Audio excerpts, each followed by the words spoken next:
Hey guys, welcome to the Ingles table. I'm Lindsay Moore and I'm going to share one of my favorite recipes with you today. My blog, Just a Little Organic, focuses on wellness, personal growth, style, and of course, food. Today, thanks to Ingles, I'm going to show you how to make my honey ginger carrot cake.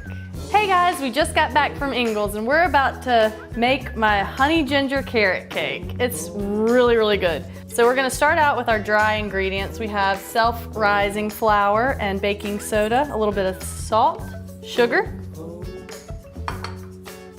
pecans. I'm putting in the dry ingredients first, giving it a stir. I'm gonna make a little hole here and just dump the rest of the ingredients. We've got vegetable oil, the local honey.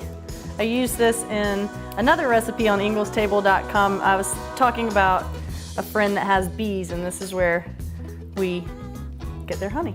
Eggs that have already been beaten, grated ginger, and a little tip on grated ginger, if you peel the skin off the ginger root and use a microplane, it'll come right off. And then all of these shredded baby carrots. Oh, one more, milk. All right, I'm gonna give it all a stir. Just make sure the ingredients are combined. All right, now that our ingredients are all combined for the cake, I'm gonna go back here and grab these 8-inch cake pans that have been greased and floured. And I'm just gonna divide the mixture evenly between the 3 pans.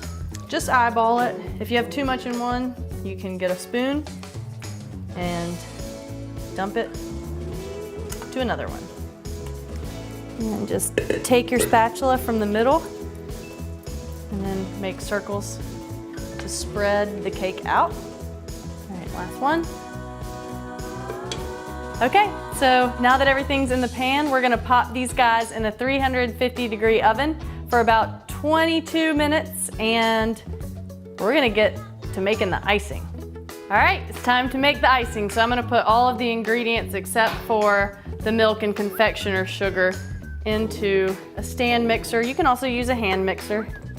But I've got butter, first softened, not melted, half a teaspoon of salt, 1 8-ounce package of cream cheese, half a cup of that same local honey we've been using in the other videos on inglestable.com.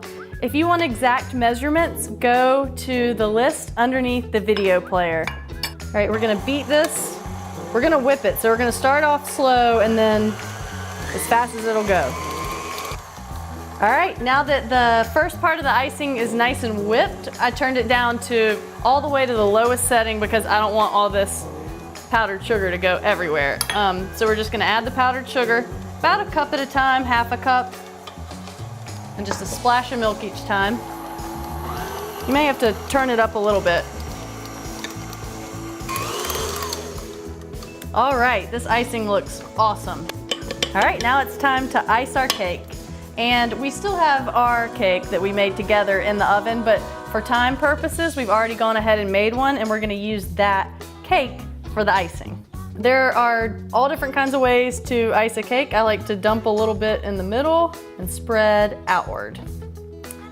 All right, and then same as before, just start to spread out from the middle to all the sides. And this is just to get the cake to stick, so it doesn't have to be pretty or perfect, it just needs to be enough to have the next layer stick.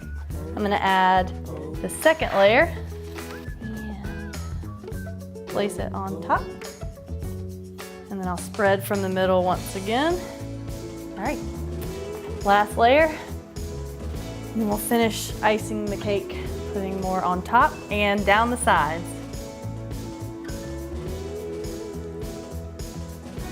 I like to let it run down the sides and then clean it up using a smaller spatula.